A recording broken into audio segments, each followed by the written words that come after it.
नमस्कार दोस्तों, मैं गजेंद्र शर्मा आपके YouTube चैनल पर हार्दिक स्वागत करता हूं। दोस्तों, इस वीडियो में जो भी दिक्कत होगा कमेंट बॉक्स में अवश्य बताइएगा, ठीक है। तो दोस्तों, हम लोग पढ़ रहे थे मध्यकालीन इतिहास, ठीक है। तो मध्यकालीन इतिहास में हम लोग 3 पाठ पढ़ चुके हैं। आज हम लोगों का चौथा पाठ है, ठीक। और चौथे पाठ में हम लोग पढ़ेंगे दिल्ली सल्तनत के बारे में, ठीक है। तो दोस्तों, हम पढ़ने से पहले एक बात कहना चाहते हैं कि आप किसी भी एग्ज़ाम की तैयारी कर रहे हो, सबके लिए वीडियो है, ठीक। आप लोगों को मैं बता सकता हूँ कि 80 से 90% क्वेश्चन इस वीडियो से आप लोगों को अवश्य ही मिल जाएगा, ठीक है। आपको ज़्यादा भटकने की ज़रूरत नहीं है, ठीक है। दोस्तों, हम लोग चलते हैं अपने टॉपिक पे आते हैं। और आज हम लोगों का टॉपिक है दिल्ली सल्तनत, ठीक। दिल्ली सल्तनत, तो इसके समय के बारे में जान लेते हैं, कब से कब था। तो दिल्ली सल्तनत के बारे में, ठीक। तो दिल्ली सल्तनत के बारे में हम लोग पढ़ेंगे। तो दिल्ली सल्तनत, ठीक, इसका समय काल कितना से कितना तक था। तो 1206 से 1526 ईस्वी तक दिल्ली सल्तनत का काल था, ठीक है। तो दिल्ली सल्तनत में कुल 5 राजवंश, ठीक, 5 राजवंश हुआ करते थे, ठीक। जिसमें से गुलाम वंश था। कौन था? गुलाम वंश था, जो 1206 से 1290 ईस्वी तक इसका शासनकाल था। फिर खिलजी वंश, इसका शासनकाल 1290 से 1320 ईस्वी तक था। फिर आ जाएंगे तुगलक वंश के बारे में। तुगलक वंश का समय काल था 1320 से 1414 ईस्वी तक। फिर पढ़ेंगे सैयद वंश के बारे में। इसका समय काल था 1414 से लेके 1451 तक, ठीक। फिर पढ़ेंगे लोधी वंश के बारे में। लोधी वंश 1414 से 51 से लेके 1526 ईस्वी तक, ठीक। तो इन लोगों के मतलब इन राजवंशों के पढ़ने से पहले हम लोग दिल्ली सल्तनत के बारे में कुछ जान लेते हैं। और ठीक, तो जानते हैं हम लोग कि 1206 में, कब? 1206 ईस्वी में मोहम्मद गौरी, ठीक, मोहम्मद गौरी की मृत्यु हो गई, ठीक।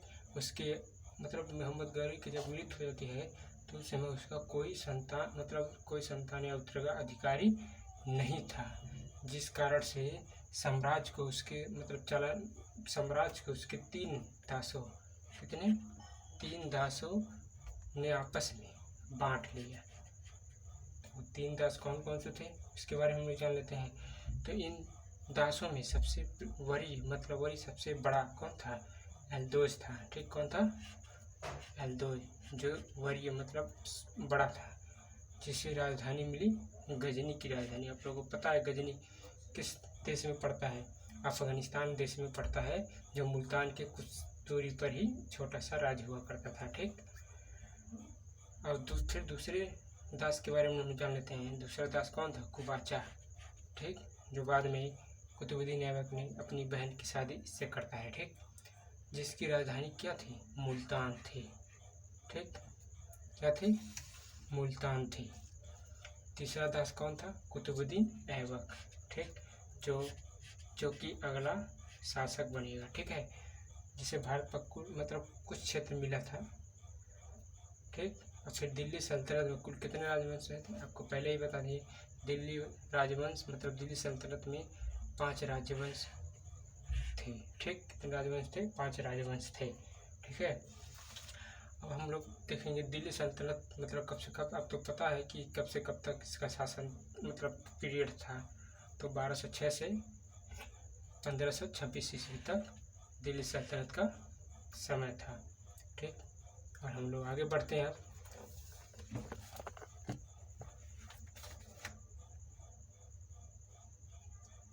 अब हम लोग सीधे आते हैं गुलाम वंश के बारे में, ठीक है। किसके बारे में? गुलाम वंश के बारे में। तो हम लोग गुलाम वंश को कई नामों से भी जानते हैं, ठीक है। तो गुलाम वंश के नाम से भी जानते हैं, और गुलाम वंश का दास वंश, दासवंश के नाम से भी जानते हैं, मामलुक वंश के भी नाम से जानते हैं। ठीक, इसका समय काल कब से कब तक था? इसका समय काल था 1206 से 1290 ईस्वी तक। ठीक, 1206 से 1290 ईस्वी तक इसका शासन काल था। ठीक, तो गुलाम वंश में भी हम लोग जान लेते हैं कुछ सुल्तानों के बारे में या शासकों के बारे में। तो कुतुबुद्दीन ऐबक, ठीक, कुतुबुद्दीन ऐबक जो था, सबसे पहले कुतुबुद्दीन ऐबक के बारे में पढ़ेंगे हम लोग। जो इसका समय था 1206 से 1210 तक, इसके बाद इसकी मृत्यु हो जाती है। फिर इल्तुतमिश के बारे में पढ़ेंगे हम लोग 1210 से 1236 ईस्वी तक। फिर हम लोग रजिया सुल्तान के बारे में पढ़ेंगे 1236 से 1240 ईस्वी तक। फिर पढ़ेंगे गियासुद्दीन बलबन के बारे में, ठीक, 1265 से 1287 ईस्वी तक। इसके बीच में भी कुछ शासक हुए थे, लेकिन उन लोग महत्व न होने के कारण उनको यहाँ पर नहीं लिखा गया। ठीक है, तो हम लोग सब अब सीधे आते हैं अपने मेन पॉइंट पर, कुतुबुद्दीन ऐबक के बारे में। ठीक, किसके बारे में? कुतुबुद्दीन ऐबक के बारे में पढ़ेंगे। और इसका आप लोग शासन पता है 1206 से 1210 ईस्वी तक इसका समय काल था, इसका कुतुबुद्दीन ऐबक का। ठीक है, तो हम लोग इसके बारे में कुछ जान लेते हैं। ठीक, कुतुबुद्दीन मतलब जो ऐबक था, उसमें जो ऐबक शब्द है वो किस भाषा का है? तो जो ऐबक शब्द है, ऐबक शब्द है वो एक तुर्क शब्द है, तुर्की भाषा का शब्द है। ठीक है, जिसका अर्थ होता है चंद्रमा का देवता। ऐबक का अर्थ क्या होता है? चंद्रमा का देवता होता है। ठीक, 1206 ईस्वी में भारतीय प्रदेशों का शासक बना। जो 1206 ईस्वी में कब बना? 1206 ईस्वी में भारत का मतलब जो भारतीय प्रदेश था, थोड़ा जो क्षेत्र मिला था इसको, उस समय वहाँ का तब राजा बनता है, शासक कह सकते हैं, शासक बना। ठीक, फिर पढ़ेंगे आगे अगला पॉइंट। कुतुबुद्दीन ऐबक जो था भारत में 1206 से 1210 ईस्वी तक शासन किया। ठीक, 1206 से 1210 तक शासन किया। ठीक है, ठीक है। अब फिर पढ़ेंगे अगला पॉइंट। ऐबक को भारत में गुलाम वंश का संस्थापक कहा जाता है। सही बात है, गुलाम वंश का संस्थापक कहा जाता है। और फिर पूछता है क्वेश्चन, गुलामों का गुलाम किसे कहा जाता है? तो इल्तुतमिश को कहा जाएगा। ठीक है, क्योंकि कुतुबुद्दीन ऐबक भी गुलाम था और इल्तुतमिश भी इसका गुलाम था। ठीक है, अगला पॉइंट पढ़ेंगे। लेकिन ऐबक को ही दिल्ली सल्तनत का पहला सुल्तान माना जाता है। ठीक, दिल्ली सल्तनत का पहला सुल्तान माना जाता है। हालांकि सुल्तान की उपाधि कौन धारण किया था? इल्तुतमिश ने सबसे पहले सुल्तान की उपाधि धारण किया था भारत में। ठीक है, दिल्ली सल्तनत के बारे में बात कर रहे हैं। ठीक है, फिर अगला पॉइंट, कुतुबुद्दीन ऐबक जो था एक क्या था? एक कुतुबी जनजाति का था। कौन था? कुतुबी जनजाति का तुर्क था। कुतुबी जनजाति का क्या था? एक तुर्क था। ठीक है, अगला पॉइंट पढ़ेंगे। बचपन में मतलब इसके बारे में जान लेते हैं कि कैसे मतलब मोहम्मद गौरी को मिला और कैसे कहाँ से मिला और कौन इसकी देख रेख कर रहा था, इसके बारे में हम लोग जानते हैं। ठीक है, तो बचपन में उसे निसापुर के काजी, जो निसापुर के काजी थे, कौन थे? फर्रुखुद्दीन अब्दुल अजीज कुकी ने। ठीक, कौन थे? जब बचपन में उसे निसापुर से जो वहाँ के जो खरीदा था, कौन खरीदा था? काजी फर्रुखुद्दीन अब्दुल अजीज कुकी ने। इनका बहुत बड़ा नाम है, देखिए दोस्तों, ध्यान रहे। ठीक है, काजी फर्रुखुद्दीन अब्दुल अजीज कुकी ने एक दास के रूप में, किसके रूप में? एक दास के रूप में कुतुबुद्दीन ऐबक को खरीदा। ठीक है, काजी ने अब उसकी देखभाल उचित ढंग से ही की। समझ लिए, पूरा कोई भी दिक्कत ना होने दिया कुतुबुद्दीन ऐबक को। और सभी शिक्षाओं में मतलब हर कला में काजी जो थे, हर कला में कुतुबुद्दीन ऐबक को सक्षम बना दिया। ठीक, हर क्षेत्र में। ठीक है, इसके बाद हम लोग आगे पॉइंट पढ़ते हैं।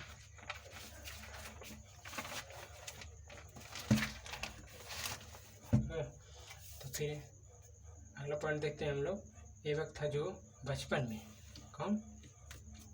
ऐबक बचपन से ही अति सुरीले, मतलब अति सुरीले स्वर में कुरान पढ़ता था, ठीक है। जो मतलब उसकी आवाज़ थी बहुत ही सुरीली थी और वह कुरान पढ़ता था, ठीक है। जिस कारण से उसे कुरान खान, किसकी उपाधि?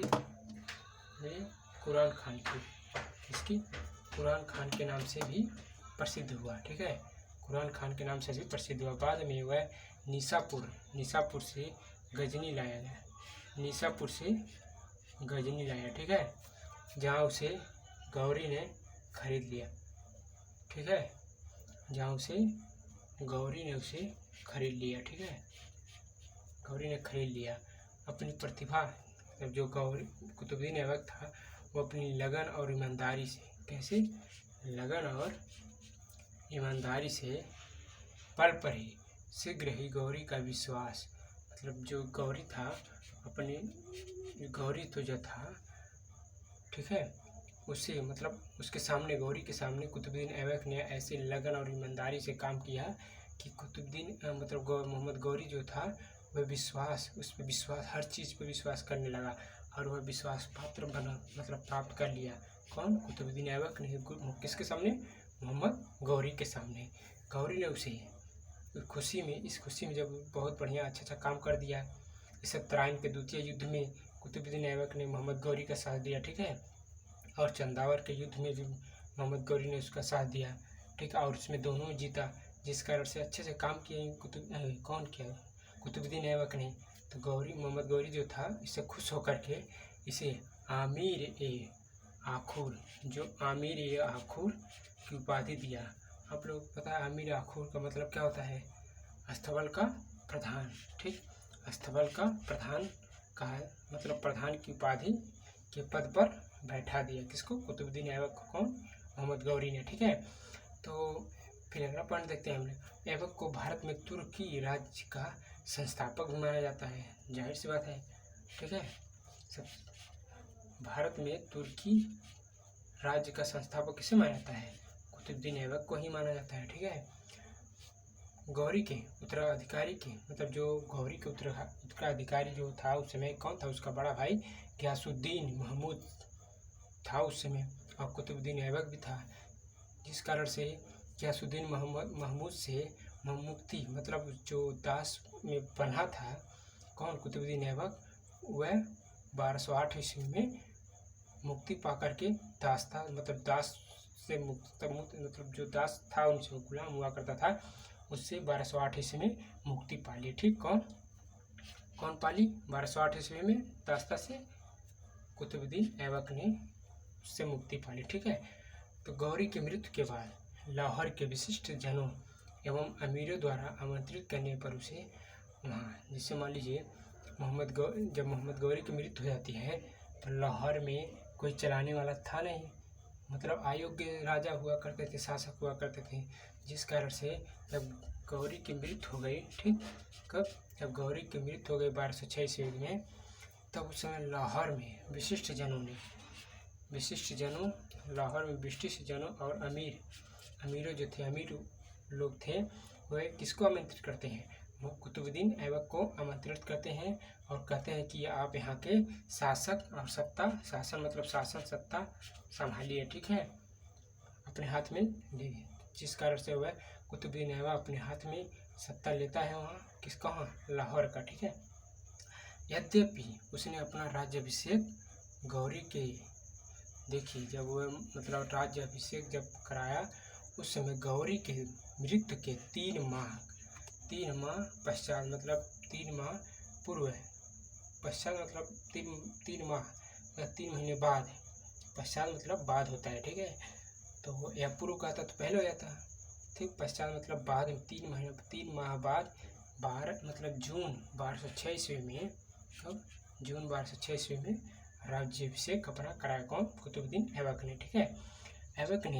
ऐबक ने कभी सुल्तान की उपाधि नहीं धारण की, ठीक, कुतुबुद्दीन ऐबक कभी सुल्तान की उपाधि धारण नहीं की, ठीक, उसने केवल मलिक और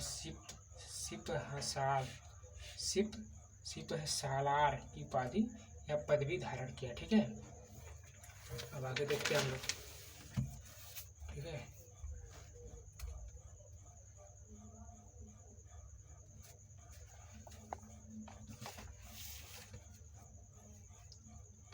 ठीक है, आगे देखते हैं हम लोग। अपनी उदारता के कारण कुतुबुद्दीन ऐबक इतना अधिक धन मतलब लुटाता था, देता था कि उसे लाख बख्श के नाम से जाना जाता है। किससे? लाख बख्श के नाम से जाना जाता है, जो लाखों को दान करने वाला। ठीक, जो लाखों को दान देने वाला या करने वाला, ठीक है, के नाम से पुकारा गया कुतुबुद्दीन। अब उसके कुतुबुद्दीन के ऐबक के दरबारी विद्वानों के बारे में जान लेते हैं। कुतुबुद्दीन ऐबक के दरबारी विद्वान के बारे में हम लोग जान लेते हैं। ठीक है, इसके बारे में जान लेते हैं। तो दो थे, कौन था? हसन निजामी था, ठीक, और एक फखे मुदाविखर। कौन था? फखे मुदाविखिर, ठीक, यह था मुदाविखिर। ठीक है, ऐबक की जो राजधानी हुआ करती थी, कौन थी? लाहौर हुआ करती थी। ठीक है, कुतुबुद्दीन ऐबक द्वारा कराया गया निर्माण। अब इसके निर्माण के बारे में जान लेते हैं। कुतुबुद्दीन ने कौन कौन सा निर्माण और कब कब कराया था और किस मतलब क्या क्या कराया था। ठीक है, इसके बारे में जान लेते हैं हम लोग। ठीक है, अब हम लोग देखेंगे कौन कौन सा निर्माण कराया था कि कौन? कुतुबुद्दीन ऐबक ने। तो कुब्बत उल इस्लाम। कौन? कुब्बत इस्लाम का एक मस्जिद दिल्ली में इसका निर्माण कराया। ठीक है, ये कराया। ठीक है, यह तुर्क मतलब यह तुर्कों द्वारा भारत में बनाई गई पहली पूर्ण रूप से मुस्लिम समर्पित मस्जिद थी। क्या थी? मुस्लिम समर्पित मस्जिद थी। ठीक,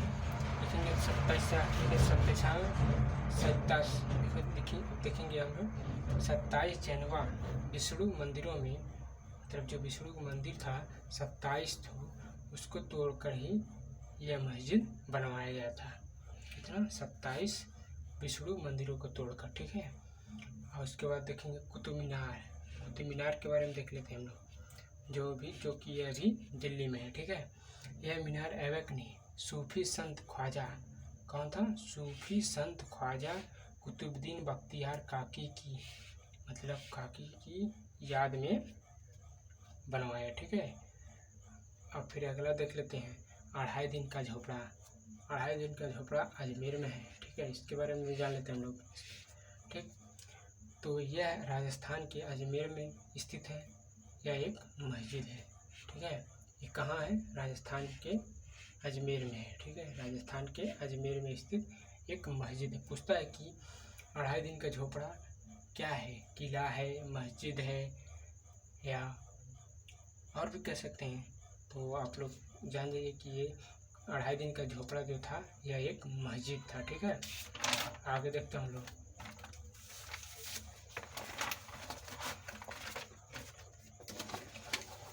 ठीक है, अब देखते हैं इस कुतुब मीनार के बारे में जान लेते हैं। किसके बारे में? कुतुब मीनार के बारे में। ठीक है, कुतुब मीनार की शुरुआत तथा पहली शुरुआत कहते हैं, शुरुआत या कह सकते हैं पहली मंजिल जो था का निर्माण कौन कराया था? कुतुबुद्दीन ऐबक ने कराया था। ठीक है, इसके काल में, इसके शासन काल में कह सकते हैं। फिर दूसरा देखते हैं कुतुब मीनार की दूसरी तथा चौथी, ठीक है, कौन सी? दूसरी और चौथी मंजिल का निर्माण। ठीक है, पहली, दूसरी और चौथी मंजिल का निर्माण किसने किया था? इल्तुतमिश के शासन काल में हुआ था। ठीक है, और इसी ने करवाया था। फिर अगला देखते हैं कुतुब मीनार की मरम्मत, कह सकते हैं मरम्मत था अंतिम या 5वीं मंजिल कह सकते, कौन बनवाया था या निर्माण किया था? फिरोज शाह तुगलक ने कराया था इसके शासनकाल में। ठीक है, अब आते हैं कुतुबुद्दीन की उपाधियाँ, मतलब कौन कौन सी उपाधि धारण किया था? कौन था? हातिम ताई का उपाधि धारण किया था, लाख बख्श का उपाधि धारण किया था। कौन? मतलब लाखों को दान देने वाला। ठीक है, लाखों को दान देने वाला। ठीक है, फिर लिखेंगे शिप सहार, इसके बारे में जान लेते हैं। और एक कुरान की उपाधि धारण किया था, ठीक है। 4 मतलब उपाधि धारण किया गया, ठीक है। फिर इसकी अब देख लेते हैं इसके बारे में थोड़ा अगला पॉइंट। 1210 ईस्वी में, कब? 1210 ईस्वी में कुतुबुद्दीन ऐबक की मृत्यु, कब? 1210 ईस्वी में कुतुबुद्दीन ऐबक की मृत्यु चौगान या पोलो खेलते हुए घोड़े से गिर करके इसकी मृत्यु हो गई, ठीक है। इसकी मृत्यु हो गई, ठीक। उसे लाहौर में, कहाँ? लाहौर में दफनाया गया। पूछता है कि कुतुबुद्दीन ऐबक का मकबरा कहाँ स्थित है? तो लाहौर में स्थित है, ठीक है। तो दोस्तों आज हम लोगों का वीडियो यहीं पर समाप्त होता है। इसमें जो भी दिक्कत होगा कमेंट बॉक्स में अवश्य बताइएगा, ठीक है। और जो भी दिक्कत हो कमेंट बॉक्स में, ठीक है। धन्यवाद दोस्तों।